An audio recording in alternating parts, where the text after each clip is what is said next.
essere.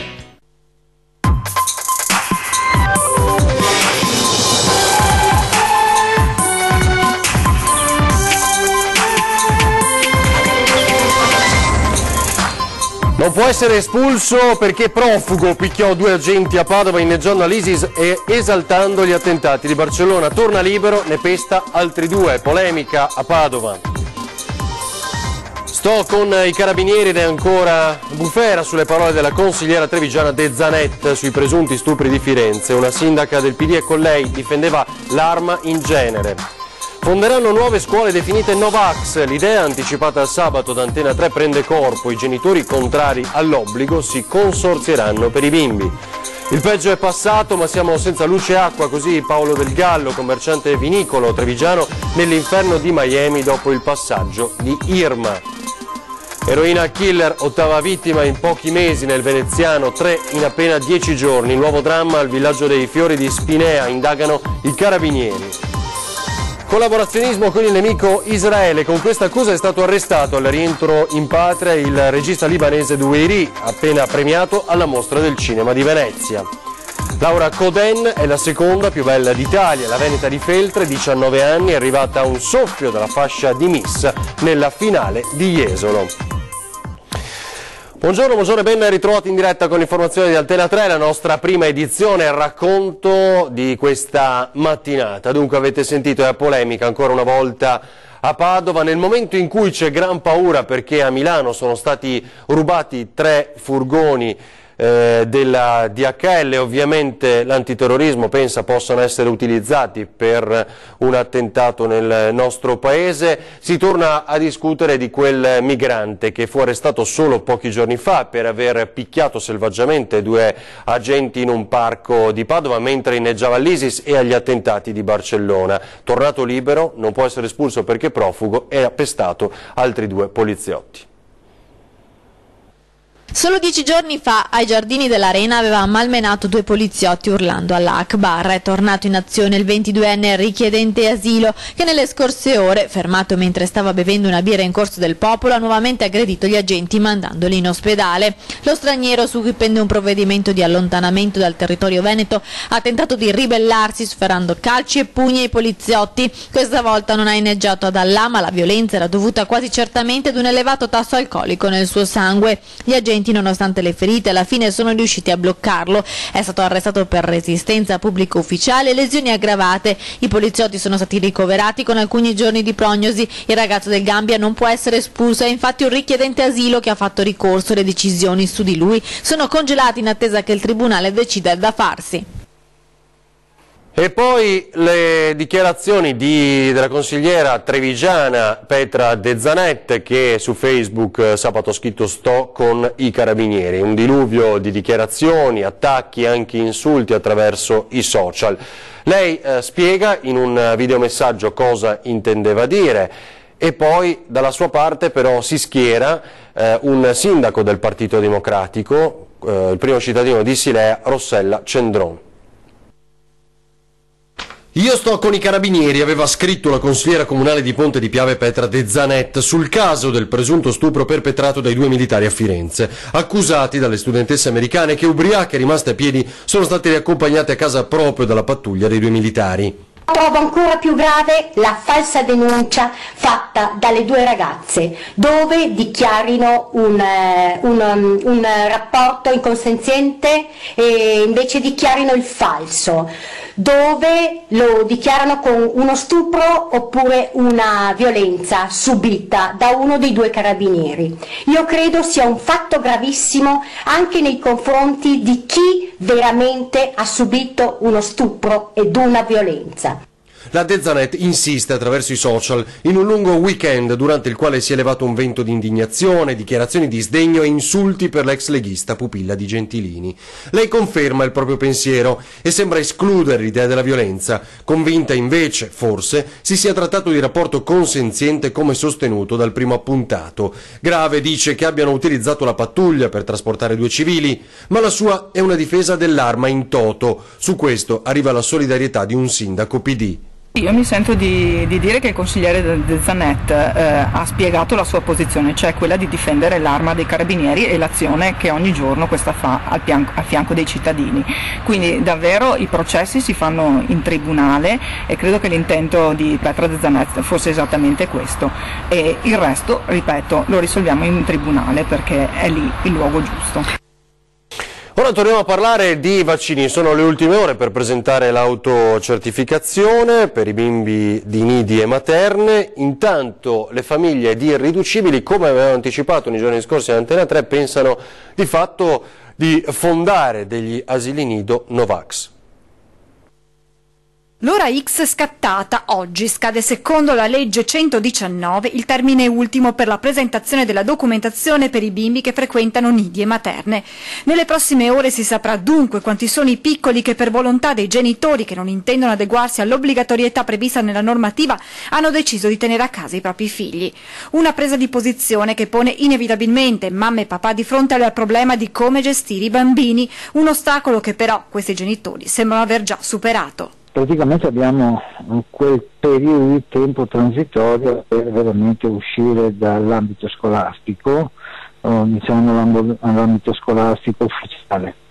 E così praticamente da buoni veneti, uso il termine che è un po' stona, ci arrangiamo. I prossimi mesi serviranno alle famiglie per organizzarsi. Diciamo fare quei nidi o quelle materne, che poi non sono più nidi materni, ma sono così dei gruppi semplicissimi di famiglie organizzate per tenere a casa i loro bimbi. Forme casalinghe di nidi e materne, ma secondo il Corvelva questo modello potrebbe estendersi anche alla scuola dell'obbligo per progetti di homeschooling. Successivamente, al momento diciamo di andare alle scuole, la famosa ex scuola elementare, saranno cambiati i nomi, va bene, sicuramente queste famiglie terranno i bambini a casa e faranno la scuola parentale. Vedremo dunque. Intanto doveva essere un intervento di routine al cuore, ma è costato la vita a un bagnino 48enne noto bodybuilder di Marostica. La Procura di Vicenza ha aperto un fascicolo per far luce sulla morte improvvisa di Paolo Battocchio, 49 anni, noto bodybuilder, titolare di una palestra di Marostica e molto conosciuto per essere stato per anni il bagnino alle piscine Concaverde di Borso del Grappa. Battocchio è deceduto la scorsa settimana all'ospedale San Bortolo di Vicenza per le complicazioni di un intervento al cuore, considerato invece di routine. Domani è in programma l'autopsia, mentre i funerali dovrebbero essere fissati per mercoledì.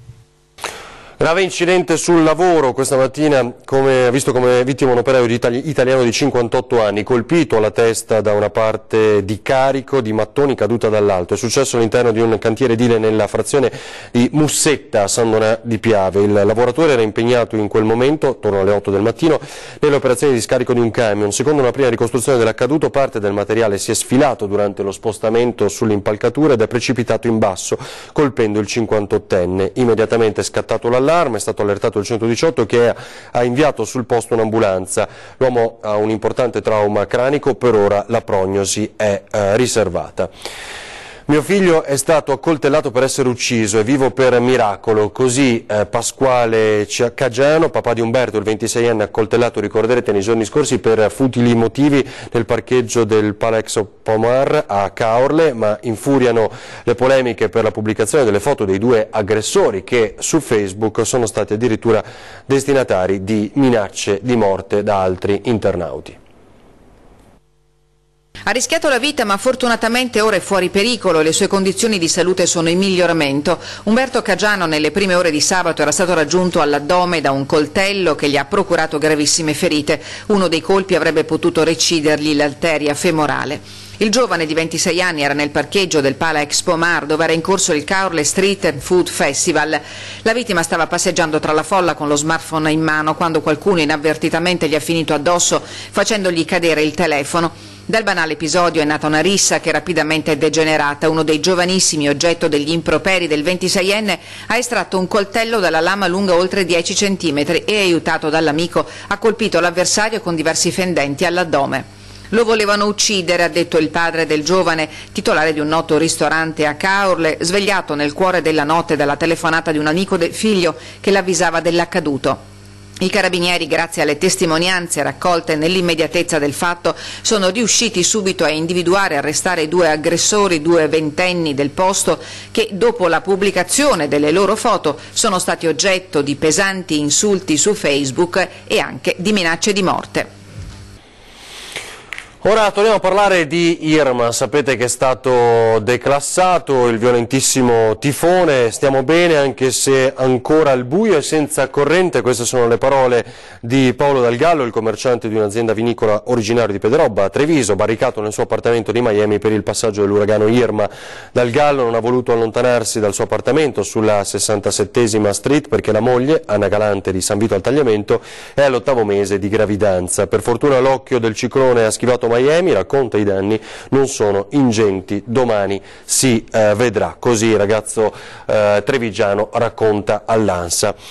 Ora ci spostiamo invece nel veneziano, ancora in diretta telefonica con Ilaria Marchiori, perché nelle scorse ore si è registrata l'8ª vittima di quella che ormai viene definita l'eroina killer a Silea. Ilaria, tutti i dettagli con te.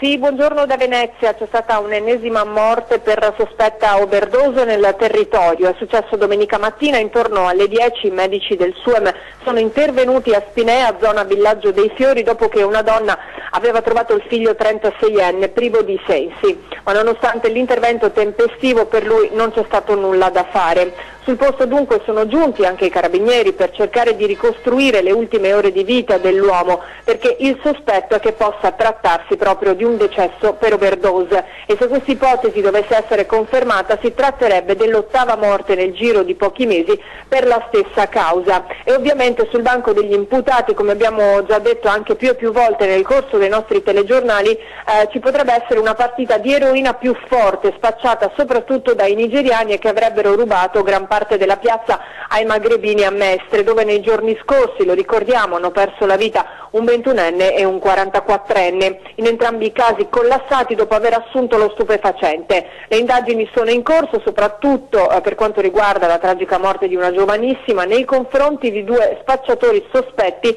che proprio nei giorni scorsi sono stati bloccati e portati nel commissariato di Via Carossa. L'elenco dei decessi così si allunga, arrivando a 8 negli ultimi mesi, e stiamo parlando di 3 in una decina di giorni. Tra l'altro ricordiamo che mentre vanno avanti i controlli da parte delle forze dell'ordine su determinate zone e persone, i servizi sociali del Comune di Venezia hanno attivato un piano di intervento soprattutto nei confronti dei giovanissimi consumatori e che coinvolge anche il mondo dei social network. Da Venezia è tutto, restituisco la linea. Grazie a Ilaria Marchiori, dovessero esserci novità, torniamo a collegarci con te. Ora disavventura per un regista libanese premiato a Venezia per il film The Insult, fermato a Beirut a rientro a casa. L'accusa è quella di collaborazionismo con Israele. Stava rientrando da Venezia, dove il suo nuovo film The Insult è stato premiato alla Mostra del Cinema, e a Beirut è stato fermato con l'accusa di collaborare con Israele. Protagonista dell'incredibile episodio è il regista libanese Ziad Doueri, raggiunto la notte scorsa dalle autorità di polizia. Il regista, che ha anche passaporto francese, nel 2013 aveva in parte girato il suo precedente film The Attack proprio in Israele, paese con cui il Libano è in guerra dalla sua fondazione più di 60 anni fa. Citato dai media libanesi, Doueri ha affermato di essere stato trattenuto per alcune ore all'aeroporto di Beirut e di essere stato poi rilasciato. Mi hanno confiscato i passaporti libanese e francese e oggi devo comparire di fronte al tribunale militare, ha detto il regista, già assistente alla regia di Quentin Tarantino e acclamato a livello internazionale. Ora torniamo nel Padovano perché potrebbe affrontare un nuovo processo l'ex sindaco di Abano Terme Luca Claudio, finito in carcere per tangenti. In casa infatti hanno trovato un'arma mai denunciata. Nuovi guai per Luca Claudio, ex sindaco di Abano, figura centrale dello scandalo Tangenti che ha travolto le terme. Ora è accusato di detenzione abusiva d'arma. Il pubblico ministero ha chiuso le indagini chiedendo il processo. L'udienza preliminare è fissata per mercoledì davanti al giudice padovano Cristina Cavaggion, che dovrà decidere sulla richiesta. Claudio è stato condannato a 3 anni, 11 mesi e 15 giorni con sentenza di patteggiamento confermata dalla Cassazione a conclusione dell'inchiesta sulle tangenti. Attualmente è ancora imputato per un'altra supertangente collegata al progetto di bonifica della discarica di Giarre e indagato insieme al fratello per una terza indagine che coinvolge l'associazione La Città dei Bambini, nata formalmente a scopo benefico. Ora l'ex sindaco, noto con il soprannome di Mister 15%, rischia di finire a processo per detenzione abusiva di una pistola semiautomatica, un'arma mai denunciata e che era stata sequestrata dalla Guardia di Finanza durante la perquisizione che aveva portato al suo arresto il 13 giugno del 2016. Ora subito nel Vicentino con Vanessa Banzato in diretta al telefono con noi, perché piromani autori di una serie di incendi sarebbero 2 ragazzini. Vanessa. Sì, buongiorno dalla redazione di Vicenza. Potrebbero essere 3 minorenni gli autori di una serie di incendi dolosi appiccati a Torri di Quartesolo nei giorni scorsi. I carabinieri hanno bloccato e identificato i ragazzini trovando nei loro zaini degli accendini che potrebbero essere stati usati proprio per i roghi. Quando sono stati fermati alle domande incalzanti dei militari alla scoperta degli accendini, i 3 si sono messi a piangere, portati in caserma per tutti gli accertamenti. Ora gli uomini dell'Arma devono effettuare le verifiche necessarie per capire se la banda sia veramente coinvolta negli incendi. Lo ricordiamo, il primo episodio, quello più grave, si era verificato alla fine di agosto con la motrice di un camion data alle fiamme all'interno di un magazzino adibito a deposito mezzi. Il secondo, pochi giorni dopo, i piromani avevano appiccato il fuoco a materiale ammassato sul retro dello stabile. Venerdì scorso ancora fiamme nello stesso punto, a un copertone e a un bancale di legno. Gli altri 2 simili episodi si erano verificati nei pressi del Palatenda, sempre a Torri di Quartesolo. Questo per il momento è tutto, ricevo la linea allo studio. Grazie a Vanessa Banzato. Ora torniamo nel Padovano. 3 automobili coinvolti in un incidente stradale a San Giorgio delle Pertiche. Una di queste è una potente Maserati. Una donna è ricoverata in prognosi riservata per questo incidente. Sentiamo. La ferita più grave dell'incidente stradale che ha coinvolto 3 automobili in via Anconetta a San Giorgio delle Pertiche è una donna ricoverata in prognosi riservata all'ospedale di Padova. Secondo una prima ricostruzione, una Maserati condotta da un uomo di Villa del Conte avrebbe invaso la corsia opposta in curva a causa dell'asfalto reso viscido dalla pioggia. L'auto si è scontrata con una Polo dove viaggiava una coppia. Lei, come detto, in prognosi riservata a Padova, lui ferito lievemente, ricoverato al pronto soccorso di Campo San Piero. La loro auto è stata poi tamponata dalla macchina che la seguiva, sulla quale viaggiava una donna con 2 bambini, accompagnati anche loro al pronto soccorso in stato di shock, illeso il conducente della Maserati. E il caos poi questa mattina su Ponte della Libertà a Venezia. Una caduta di un motociclista ha mandato in tilt la circolazione alle porte della città. L'incidente verso le 9:20, non è escluso che alla scivolata possa aver concorso anche l'asfalto umido. Sul posto si sono portati gli agenti del reparto di motorizzazione della Polizia Municipale, oltre che i sanitari del 118, per prestare le prime cure al Centauro. Le operazioni hanno coinvolto anche la corsia riservata al tram, ragione per cui il siluro, per quanto riguarda la linea T1, per il tempo necessario è stato limitato a Viale San Marco. Il servizio è tornato gradualmente alla normalità a partire dalle 10:15. Ci fermiamo per qualche istante, poi torniamo in diretta con altre notizie. Vi aspettiamo.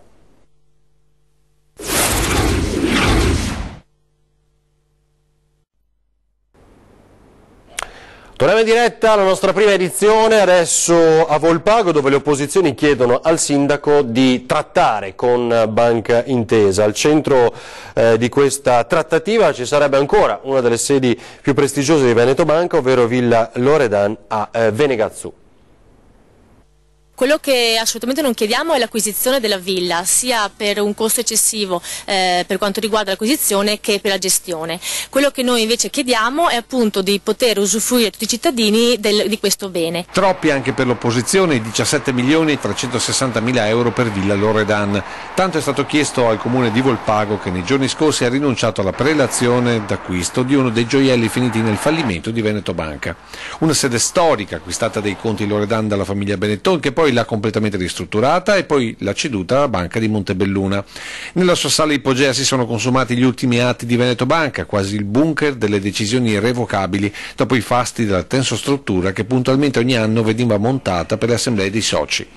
Tra loro anche molti cittadini di Volpago che, seppur moralmente, vorrebbero Villa Loredan come risarcimento per i risparmi svaniti nel nulla, ma non solo, come sottolineano le opposizioni al sindaco Paolo Guizzo. Per un riscatto morale per chi ha subito la questione di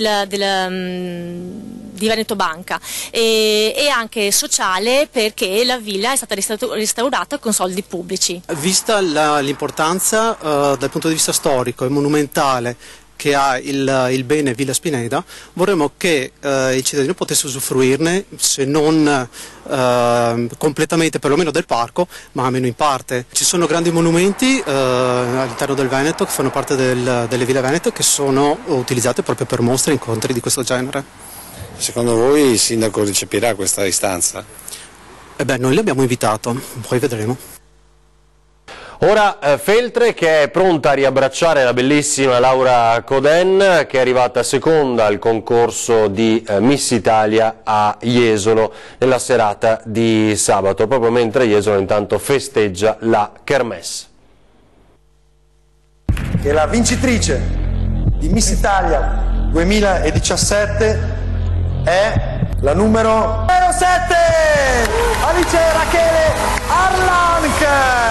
Ad un passo dal trionfo da quella corona sognata a lungo, si è fermata la medaglia d'argento Laura Coden, arrivata al rush finale di Miss Italia dopo che il Veneto aveva perso per strada la trevigiana Linda Pani e la veneziana Anna Bardi, che hanno comunque ottenuto importanti riconoscimenti, Miss Equilibre e Miss Social Optima la prima, Miss Miluna la seconda. Così, al Pala Arrex di Jesolo, il Veneto si è trovato a tifare per la splendida 19enne di Feltre, che però correva con la fascia di Miss Romagna, studiando e vivendo a Ferrara. Sono il numero 29, sono Miss Romagna, votatemi. Non ce l'ha fatta, ma a consolarla resta la storia del concorso che vede spesso le seconde arrivate diventare comunque delle stelle fra TV e passerelle. Un luminoso futuro, mentre anche la Kermesse riprende ossigeno dopo anni di polemiche. Si resterà a Jesolo e l'obiettivo per il prossimo anno è quello di portare il concorso anche negli altri comuni del territorio metropolitano, sperando che nel 2018 il Veneto tagli finalmente il traguardo mancato troppe volte. Adesso vi ricordiamo invece la possibilità di contattare Antena 3 per risolvere insieme un problema che vi affligge, magari non trovate soluzione, quindi cerchiamo di raccontarlo e insieme arrivare appunto a una soluzione come dicevamo. Lo dico d'Antenna, redazione @antena3.it, un numero di telefono che è lo 0422 023 0898 per parlare con noi, o mandate un sms, foto, segnalazioni, insomma anche il numero di WhatsApp e cellulare 351 1755 340. Vi ricordo le nostre trasmissioni oggi, tra pochissimo, con Daniela Gregnanin c'è ore 13, Scuola Italiana perché è allo sfascio, il titolo di questa puntata. In studio ci saranno Teresa Merotto, segretario generale della scuola, Temi Scuola CISL del Veneto, Andrea Miola del Sindacato degli Studenti dell'Università di Padova e il senatore Franco Conte di Alternativa Popolare che è vicepresidente della Commissione Scuola, Università e Ricerca. Questa sera poi c'è 20:10, non dimenticatelo, sui temi di attualità di questa lunga giornata. Avremo tra gli altri ospiti anche la consigliera comunale Petra De Zanetta, al centro, avete visto, di una polemica per le sue dichiarazioni in merito agli stupri di Firenze. È tutto per questa nostra prima edizione, ci rivediamo a partire dalle 18:30, adesso le previsioni meteo insieme ad Alice Montagnier. Buona giornata.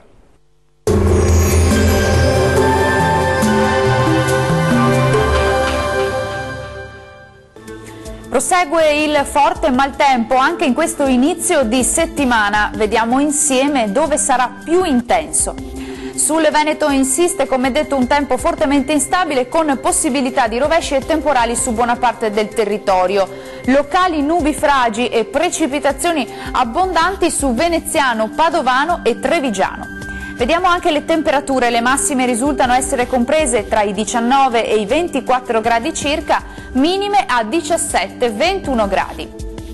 Spostiamoci ora a vedere la situazione del Friuli Venezia Giulia, anche qui avremo rovesci e temporali possibili un po' ovunque e anche in questo caso non si escludono precipitazioni localmente abbondanti. Temperature massime comprese tra i 21 e i 23 gradi, valori notturni previsti intorno ai 19-21 gradi circa.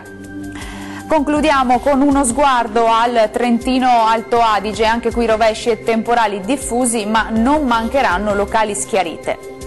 Temperature massime attese intorno ai 23-24 gradi, minime sui 19 gradi circa. Il mare sarà generalmente poco mosso, i venti moderati sudorientali sulle zone costiere e forti al largo. Dal meteo di Antena 3 per ora è tutto, arrivederci.